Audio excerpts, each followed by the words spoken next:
staff. I spoke to him an hour ago and asked if things have improved much down the years. Stuart, I'd say definitely that the lot of the stable lad has improved. You know, certainly since I was a lad in Newmarket. I was a pupil assistant, which is really an unpaid lad as a 16, 17, 18-year-old.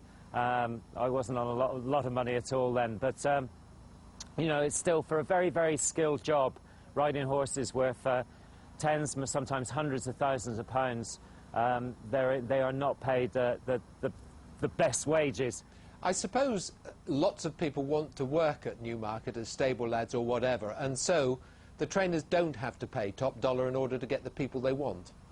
Yes, and it's one thing that really has changed, probably over the last 10 years, is that there are more Eastern Europeans coming into Newmarket, people from Pakistan, India. I believe now that the workforce is made up about 40% of people from abroad also. So, you know, certainly that factor has to be taken into account as well.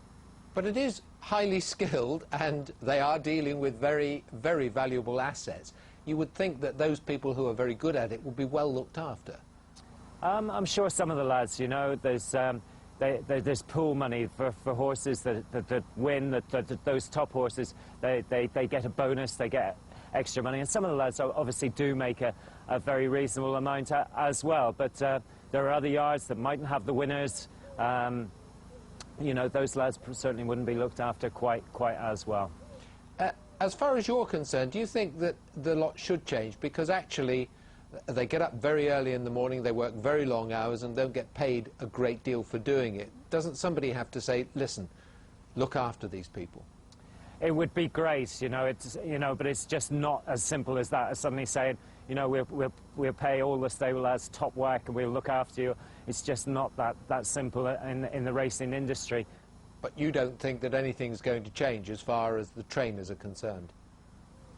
You know, I think, Stuart, I think, you know, it's a slow burn really on this one. I think hopefully it will gradually get better. It's certainly, as I say, it's certainly improved a lot over the last 30, 35 years, and I'd like to hope in the next 5 to 10 years that it will certainly keep on improving. Well, good luck with the rest of your walk, and thank you very much for joining us tonight. Thanks very much, Stuart. Thank you. Tomorrow night we'll be looking ahead to the big race at Newmarket this week, the July Cup. 2 of the fancied runners have come from Australia to take part, and one is a rags to riches tale that's been lined up for a Hollywood movie. As you've been hearing tonight, another soldier from the Light Dragoons has been killed in Afghanistan, making 3 deaths in 6 weeks. The regiment has been in the country since April and has been taking part in a major assault on the Taliban. The regimental chapel at Robertson Barracks, where today prayers were said for those who've died on the battlefield in Helmand. Outside, the flags at half-mast, and outside the gates, tributes grow. Last night, a light dragoon was killed in an explosion during an assault on Taliban positions. He's expected to be named tomorrow. Tributes also to Lance Corporals Nigel Moffat, killed in May, and David Dennis, who died at the weekend. The Dragoons have had a close association with the nearby village of Swanton Morley since they moved here 9 years ago. At the local pub, many have donated towards the regiment's 3rd tour of Afghanistan. It is a terrible shock, and it's very sad news, and we pray that they will complete their tour and come home safe and sound.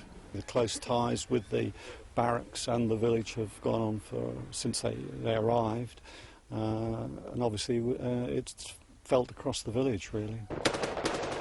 Every summer, the fighting season in Helmand takes a toll on the region's troops. In 2007, 9 Royal Anglians were killed in action. Last year, Colchester-based Paras suffered 10 losses. And halfway into this deployment, the Light Dragoons have now lost 3 men. The Light Dragoons are undergoing a fairly intense period of fighting, but they're doing really well. They are making progress, but sadly, in combat there are fatalities, and we grieve for those that have been lost, but their deaths aren't in vain. The Defence Secretary, Bob Ainsworth, said today that the resolve of those still out in Afghanistan will be tested. And certainly for the Light Dragoons, who've got another 3 months of fighting in Helmand, the prayers are that no more of their own will be lost. Alex Dunlop, BBC Look East, Swanton Morley.